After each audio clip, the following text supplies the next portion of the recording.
વડોદરા શહેરના દિવાળીપુરા કોર્ટ સંકુલમાં વડોદરા વકીલ મંડળ દ્વારા આયોજિત અભિવાદન સમારોહમાં ન્યાયાધીશ મમતાબેન પટેલના રિટાયરમેન્ટના અભિવાદન સમારોહનો કાર્યક્રમ યોજવામાં આવ્યો હતો, જેમાં મોટી સંખ્યામાં વકીલો જોડાયા હતા. વડોદરા શહેરમાં આવેલા દિવાળીપુરા કોર્ટ સંકુલમાં વડોદરા વકીલ મંડળ દ્વારા ન્યાયાધીશ મમતાબેન પટેલના રિટાયરમેન્ટ નિમિત્તે અભિવાદન સમારોહ યોજવામાં આવ્યો હતો, જેમાં ખાસ ઉપસ્થિતિમાં મુખ્ય મહેમાન તરીકે મુખ્ય જિલ્લા ન્યાયાધીશ વીકે પાઠક વડોદરા તથા નિમંત્રક બરોડા બાર એસોસિએશનના પ્રમુખ નલિનભાઈ પટેલ, સરકારી વકીલ Anil Desai, advocate Ranjitsinh Rathod, advocate Snehal Sutaria, advocate Ritesh Thakkar સહિત મોટી સંખ્યામાં સિનિયર જુનિયર વકીલોએ અભિવાદન સમારોહમાં જોડાયા હતા. મેં શરૂઆત મારી કરી સિવિલ જજ તરીકે બરોડાથી મેં સ્ટાર્ટ કર્યું અને જુદા જુદા હોદ્દા ઉપર સિનિયર સિવિલ જજ તરીકે, ત્યારબાદ મને 2015માં એડિશનલ ડિસ્ટ્રિક્ટ જજ તરીકે મને પ્રમોશન મળ્યું. ત્યાર પછી મેં વિવિધ હોદ્દા ઉપર કામ કર્યું. પ્રિન્સિપલ ડિસ્ટ્રિક્ટ જજ તરીકે ગીર સોમનાથમાં કામ કર્યું, પ્રિન્સિપલ ફેમિલી જજ તરીકે જામનગર, આણંદ અને લાસ્ટ મારી સેવાનો અંત અહીંયા બરોડા મુકામે થયો. સર, ફેમિલી કોર્ટ તરીકે ખૂબ સુંદર નિર્ણય કરવામાં આપ પ્રખ્યાત હતા. કઈ રીતે નિર્ણયો લેતા હતા? કુટુંબની ભાવના તૂટે ના એ પ્રયત્ન હતા. ફેમિલી કોર્ટમાં મને એવું લાગે છે ત્યાં સુધી અત્યારના જે બધા કેસીસ આવી રહ્યા છે તો નાની નાની મિસઅન્ડરસ્ટેન્ડિંગ પરથી એ બધા ઝઘડાઓ ઊભા થતા લાગે છે અને બધાની સહનશક્તિ પણ મને લાગે છે થોડી ઓછી હોય એવું લાગે છે. તો હું પહેલી શરૂઆત એ કરતી હતી, જ્યારે પણ મારું કેસનો સમન્સ બનતો હતો, પાર્ટી હાજર થાય તો હું પક્ષકારને પહેલાં હું પૂછતી હતી કે બેન હોય તો હું પૂછું કે ભાઈ બેન તારે જવું છે ને ત્યાં? તો બેન મને કે હા સાહેબ મારે તો જવું છે. તો હું ભાઈને પૂછતી હતી તો ભાઈ તારે તને લઈ જવી છે?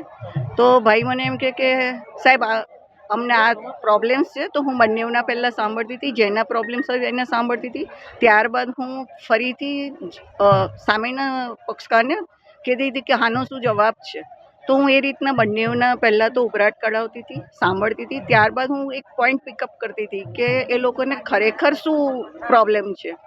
એ પ્રોબ્લેમને હું પકડી અને એ લોકોને હું આગળ વાતચીત કરાવતી હતી અને હું મારા પણ ઓપિનિયન આપતી હતી. મારા પણ જે કંઈ અત્યાર સુધીના મારા સામાજિક જીવનના પણ મારા જે કંઈ અનુભવ હતા એને હું રાખી અને હું એ લોકોને સમજાવતી હતી કે બને તો તમે લોકો રિયુનિયન થાવ, બાળકો હોય તો ખાસ રિયુનિયન થાવ, જુદા થવું અને પછી પણ આગળ બીજું જીવન કરવું એના કરતાં આ જે છે એમાં બેસ કરો અને એમાં પણ જો ના થાય તો હું છેલ્લે બંને પોતપોતાના રસ્તાએ કરે, આગળ વધે. અને આમાં જો તમે એક પાત્રની પાછળ ભાગશો એને પણ તમે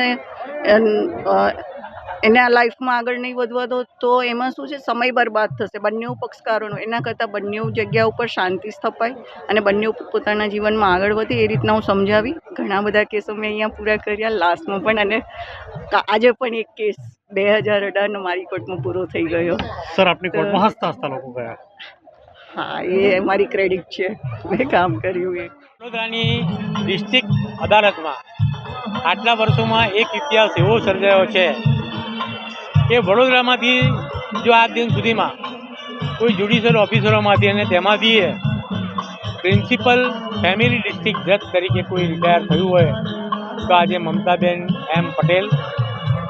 ફેમિલી કોર્ટો હમણાં શરૂ થઈ અને છેલ્લા ઘણા વર્ષોથી જે ફેમિલી કોર્ટો શરૂ થઈ એમાં પ્રિન્સિપલ ડિસ્ટ્રિક્ટ જજ તરીકેનો એક હોદ્દો ઊભો થયો અને એ પણ મેઇન જે જિલ્લાની પ્રિન્સિપલ ડિસ્ટ્રિક્ટ જજ હોય એને પહેરનાર જ કહેવાય.